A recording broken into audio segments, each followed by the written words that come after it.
Good evening, all of you. I hope everyone is doing good. Today, we are going to start our first lecture of Polity Revision, Day 1. I'm going to start from historical background.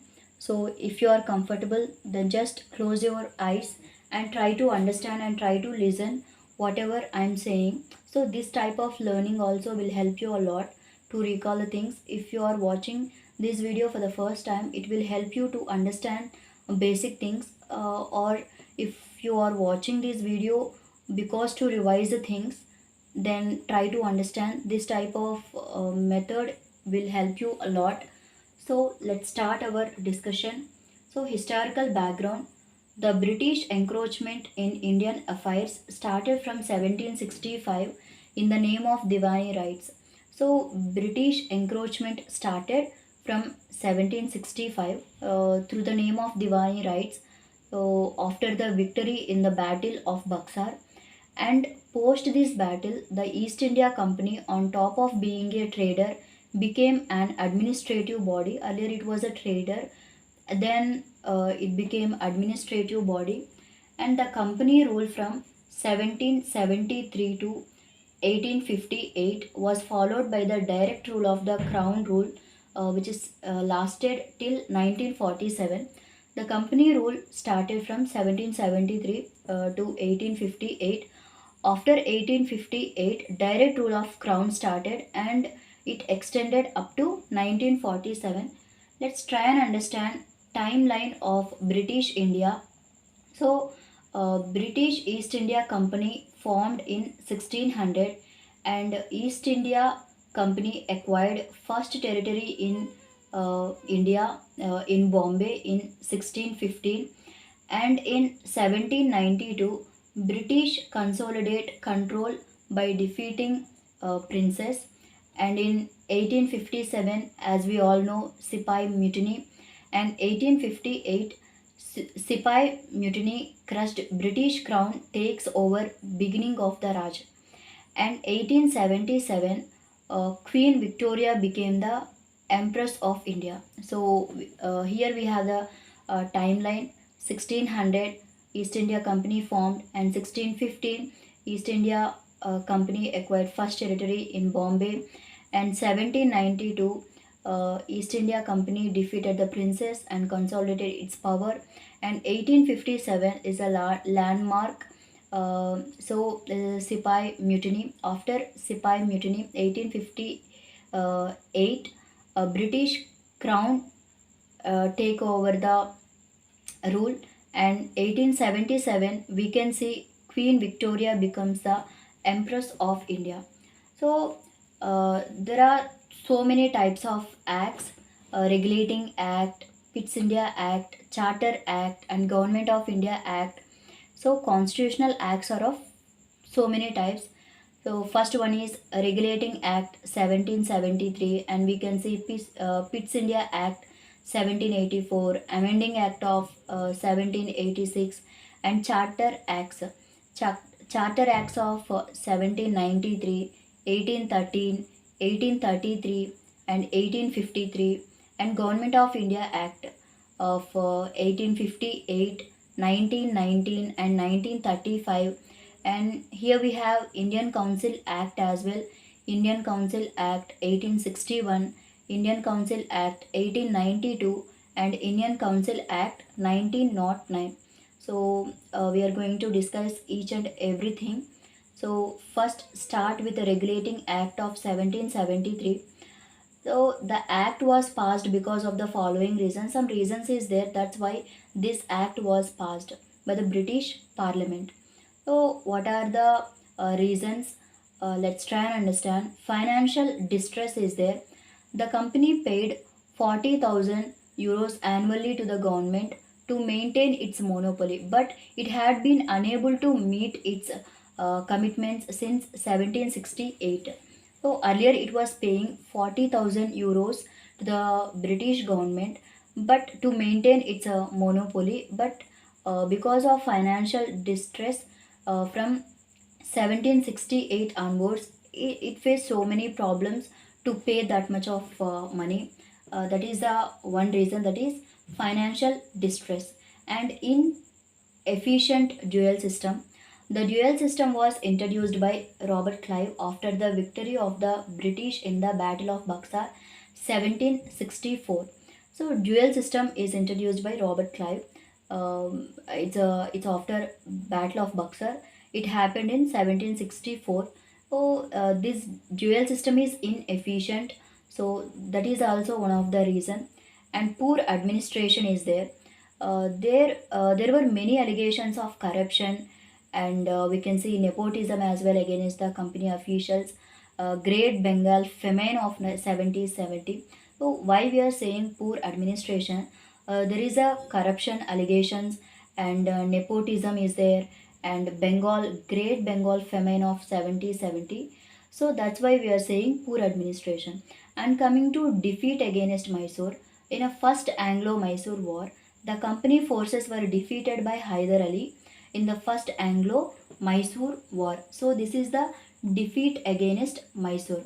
So these are all the reasons the act was passed. The act name is Regulating Act of 1773. Let's remind you once again. Financial distress is there, and inefficient dual system is there, and poor administration is there, and defeat against Mysore. So these are all the reasons. Let's try and understand what are the provisions of the act. So designation is changed. Change the designation of the Governor of Bengal as the Governor General of Bengal. Warren Hastings was Warren Hastings was appointed as the first Governor General of Bengal. So designation changed. Earlier it was like Governor General, Governor of Bengal. So designated changed as Governor General of Bengal. So who was the first Governor General of Bengal? Warren Hastings was appointed as the first Governor General of Bengal. This is the one provision. And the next provision is Executive Council. Constituted a four-person Executive Council to assist the Governor General of Bengal in his role. So we can see designation changed, Governor of Bengal to Governor General of Bengal. So Governor General of Bengal is assisted by four executive council, four-person executive council to assist the Governor General of Bengal in his role. So that is the executive role. And also centralization is also there. The governors of Bombay and Madras were made subordinates to the Governor General of Bengal. With this, the autonomy of Governor of Bombay and Madras was diminished. We can see Governor General of Bengal is there, and Governor General of Bombay and Madras were subordinate to him, and that's why we can see centralization happened. We can understand autonomy of governors of Bombay and Madras was diminished. So this is also one provision. And another one is Supreme Court in Calcutta. A Supreme Court in Calcutta was established comprising one Chief Justice and three other judges. It had a civil and criminal jurisdiction over the British subjects and not Indian natives. We can see Supreme Court established in Calcutta containing four members. One is Chief Justice and three other judges. It had a jurisdiction of civil and criminal jurisdiction. So this is about Supreme Court.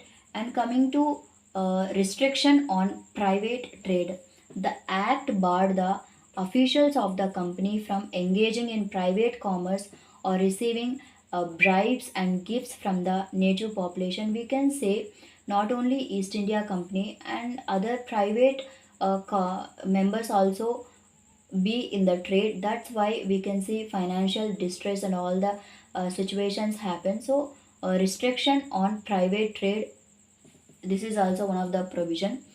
And coming to accountability of East India Company, it mandated that the company's governing body, the court of directors, disclose all its affairs to the British government, including revenue, civil, and military matters.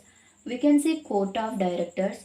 Um, Actually, they are company East India Company members, court of directors. They have to disclose all affairs like revenue matters and some military matters and civil matters, disclose all its affairs to the British government. So accountability, here we can see accountability of East India Company. So what are the provisions? Let's try and understand. I'm going to give quick revision about it. So provisions like designation changed, Governor of Bengal to Governor General of Bengal, and Executive Council. Governor General of Bengal is assisted by four-person Executive Council, and centralization happened. Governor of Bombay and Governor of Madras were made subordinates to Governor General of Bengal. So we can see autonomy of Governor of Bengal and Madras was diminished because of this. That's why we can say centralization happened. And Supreme Court established in Calcutta, and four members.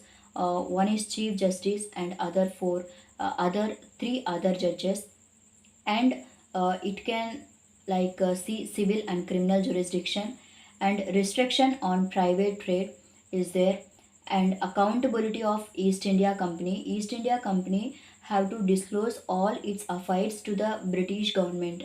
What are those affairs? Means revenue and civil matters and military matters. So this is all about provisions of Regulating Act of 1773.